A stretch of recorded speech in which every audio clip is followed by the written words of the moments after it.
बादशाह अकबर अपनी बेगम से किसी बात पर नाराज हो गए।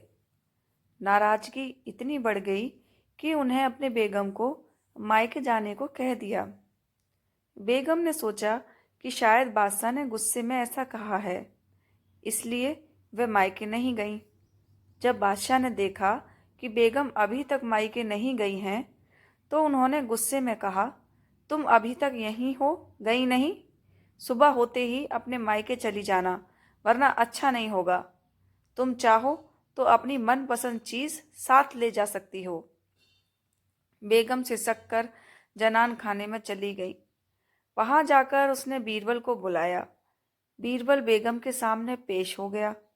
बेगम ने बादशाह की नाराजगी के बारे में बताया और उनके हुक्म को भी बता दिया। बेगम साहिबा, अगर बादशाह ने हुक्म दिया है तो जाना ही पड़ेगा, और अपनी मनपसंद चीज ले जाने की बात है तो जैसा मैं कहता हूं वैसा ही करें। बादशाह की नाराजगी भी दूर हो जाएगी।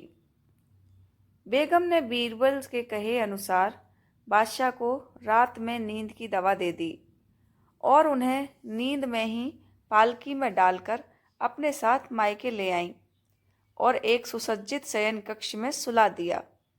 जब बादशाह की नींद खुली तो स्वयं को अनजाने स्थान में पाकर हैरान हो गए। पुकारा, कोई है?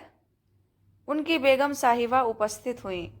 बेगम को वहां देखकर वे समझ गए कि वे अपनी ससुराल में हैं।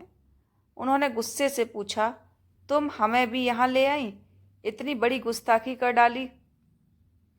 मेरे सरताज, आपने ही तो कहा था कि अपनी मनपसंद चीज ले जाना, इसीलिए आपको ले आई। यह सुनकर बादशाह का गुस्सा जाता रहा। मुस्कुराकर बोले, जरूर तुम्हें यह तरकीब बीरबल ने ही बताई होगी। बेगम ने हामी भरते हुए सिर हिला दिया।